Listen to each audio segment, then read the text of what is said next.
possible. Okay, quickly, on the banks, casinos, etc. Who's going to want to say something? Take a shot at that. Could you try and do it simply, quickly? Telescope your answer. Okay, you said, I can't remember who asked all the question. You asked the question, we were unable to, no, we chose not to regulate the banks. Getting the banking right is one of the key things that we've got to do. We'll have a paper, I should have said at the beginning, we've had about 20 major policy papers out, we've got another 40 coming, we'll pull them all together. In the banks, there's a couple of models that we could use, but basically we've got to take RBS and break it up. We've got to take the retail part of RBS and break it up into a regional banking system.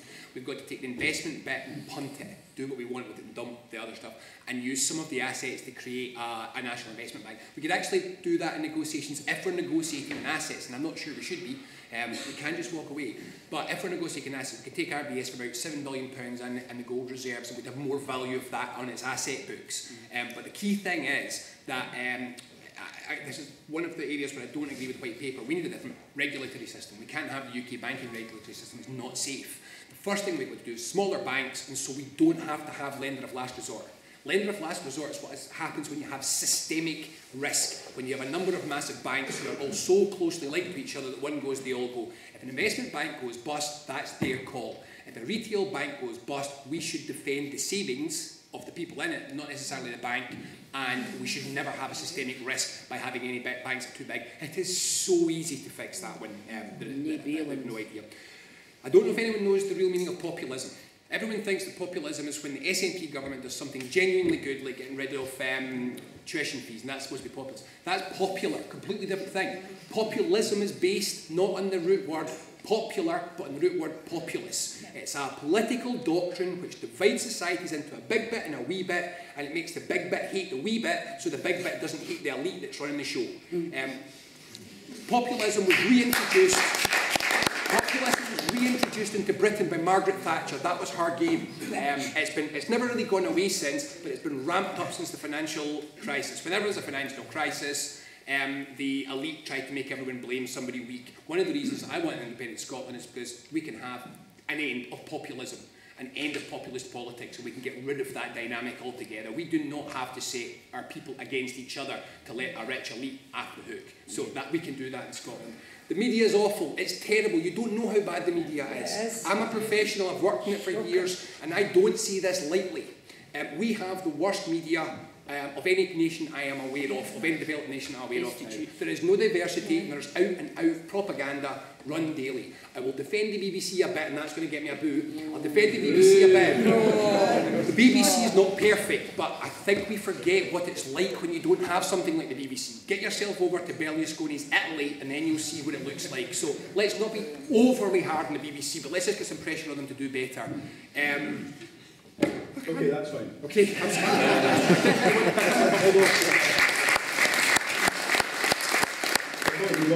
adding to the boos on behalf of the BBC, I think there is one thing that we could do, is that any time, whether it's radio or television, we see this institution, which we all pay for, is acting in an uneven-handed manner, which frankly, in my opinion, has been doing so since this campaign for independence started.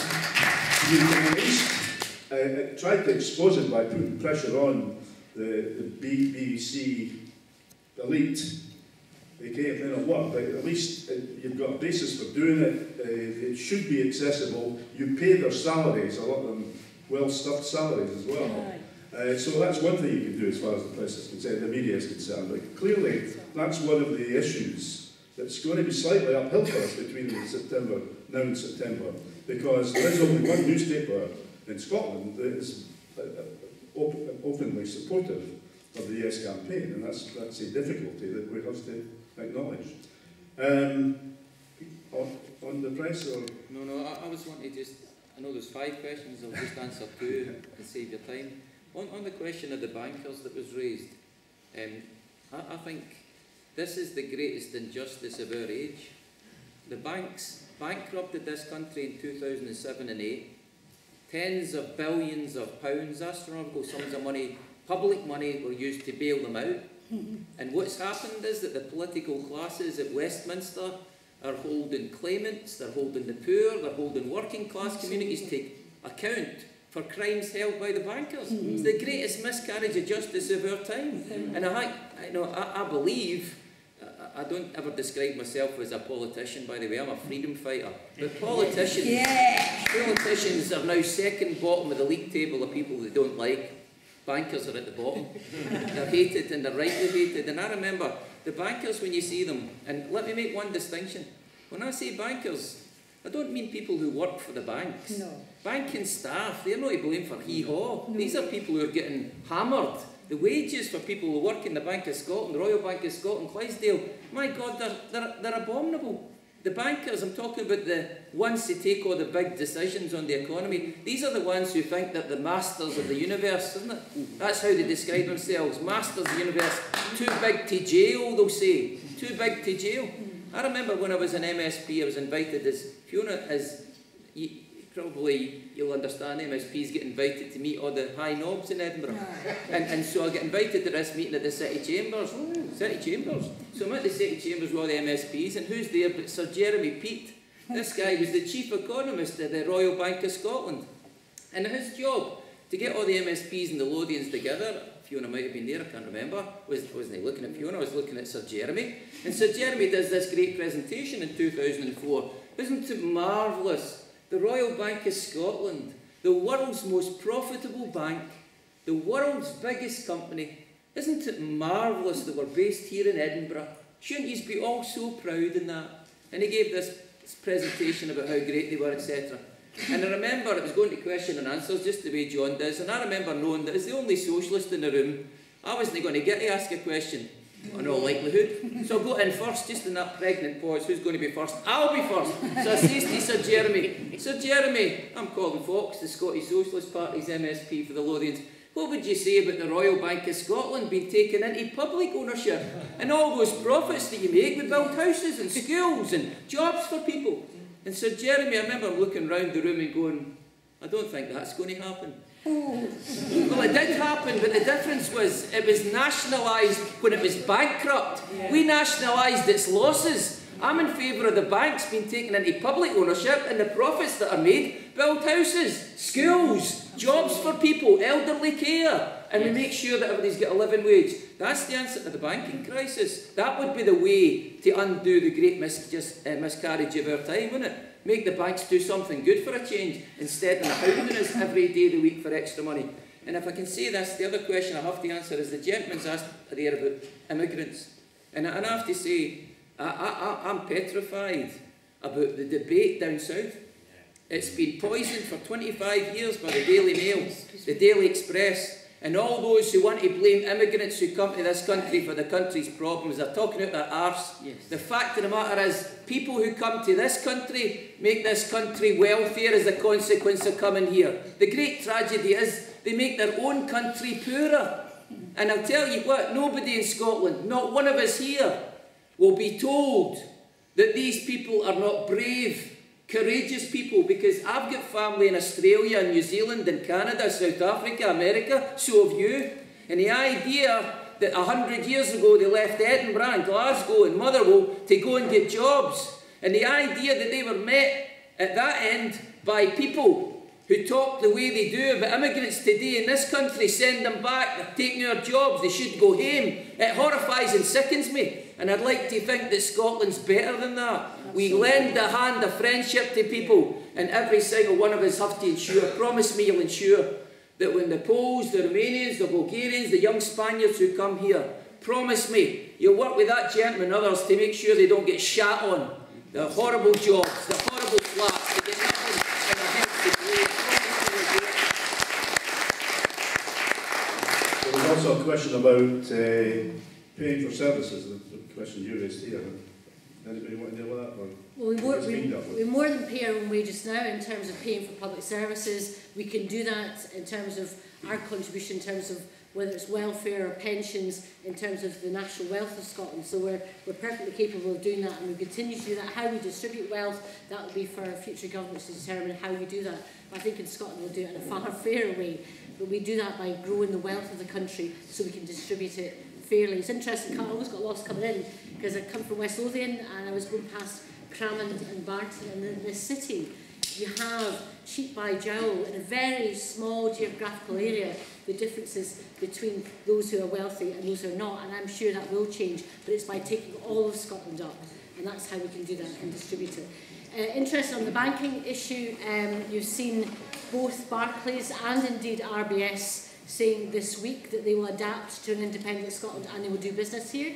And I think there's an important point for this city, is one of the reasons we have a strong financial sector, it's not just the banks, it's the other areas that we have, insurance and also investment, is the quality of the staff here, the quality of the workforce here, and that is one of the strengths that we have going forward. In terms of the European question, currently the Parliament committee is taking evidence, different lawyers will take different things. However, we have been citizens of Europe for the last 40 years. We comply with the legislation, we implement the legislation. People can make decisions about the future in the longer term. We think in the white paper that our membership of Europe brings jobs and services and protections, workers' rights and other aspects to Scotland that we think are welcome. In terms of what we can do, quote two people. So David Edwards is the only UK judge to have served in the European Court of Justice, and he thinks the proposition set out in Scotland's future about negotiating revised terms from within continuing membership is doable, as does Sir Graham Avery, who was one of the negotiators for the UK within the European Union. So it can be done, it's reasonable. Nobody thinks Scotland is going to be suddenly out of Europe. It's in everybody's interest to make sure we're still there and we're still part and contributing. So that's the answer on that area as to can we and will be. And the answer is yes, we can. There are different routes. We're not saying it has to be that route, but we think that's the best route to do it. And it is getting a reasonable amount of support from people who are, and these are people who are not necessarily voting yes. And I think that's important to bear that in mind. In relation to tackling racism, one of the memories I do have is campaigning when there was racist incidents in Muirhouse, and this was about 20 years ago. And some of you remember Muirhouse Against Racism campaign, Yes. And we confronted it quickly and early, and we made sure that people came together and we stood up in solidarity and said, no, we're not having this in our community and we're not having it in Scotland.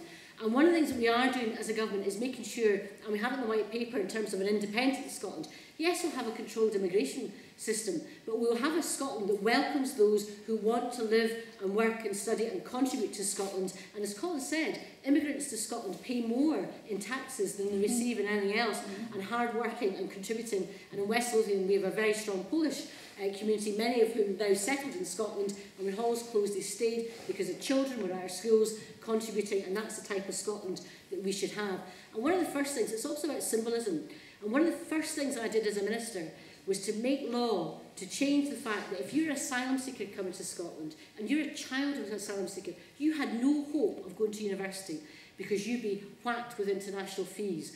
And within weeks, and that's we got elected in May, and in August I changed the law to make sure that young people, for the children of asylum seekers, when they came to our Scotland, that they were treated as our children, because I found a way in the law to make sure, in terms of the welfare of children comes first, was to make sure they had the same right as anybody else. That's the type of Scotland that we can be, and that's the type of signal. Sometimes it is about signal. I could close Dungavel down, but I could do something else instead. Just think of the possibilities of the beacon of hope that we can have to many communities. But you've got to stand up and you've got to stand firm. And thank you for your contribution.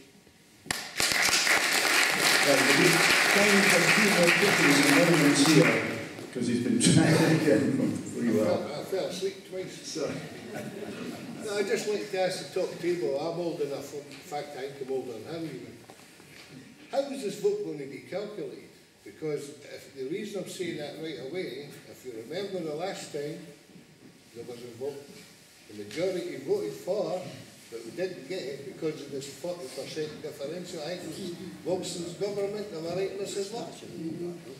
I'm not as old as that, I can't remember. Well, the 40% rule was brought in so that there had to be a higher percentage. That's right. That's not in this referendum. It's just a straightforward 50% plus one of those who vote or of the electorate. And the dead are not included either. The dead are not included either, which is they were under Cunningham's amendment to the original legislation. It's 50% of those who vote. What is likely to happen is we expect that there will be a big turnout for this referendum.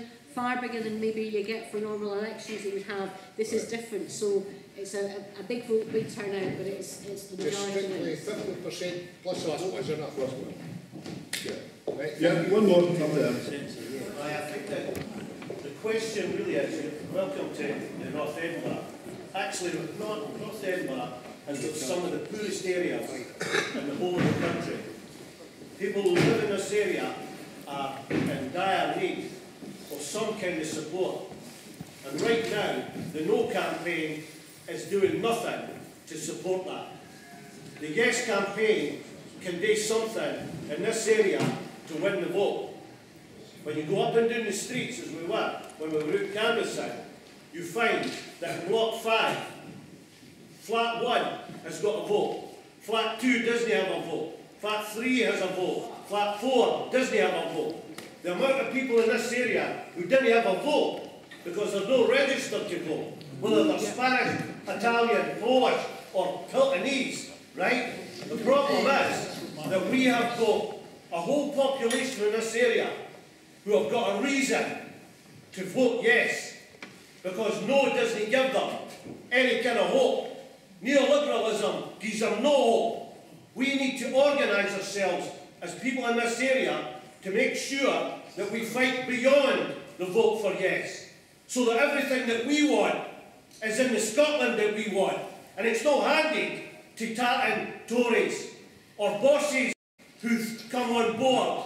We need a different kind of society, one in which we control, working class people control. That's the kind of Scotland. And I'll tell you what that could be. That could be the beacon that when you went to the Independence Day, when Scots wrote the independence part, when the French Revolution was Scots who were radical, who wanted a different kind of world, and wrote it, and these people captured it and put it on. The new enlightenment for Scotland is what we can do. We can be a beacon for about how we treat people and know how we crush people and make profit out of them. And that's the kind of Scotland I believe a yes has got the potential. No has got no potential. Can you imagine a march with a nose like we had? Right, Willie, I wonder. I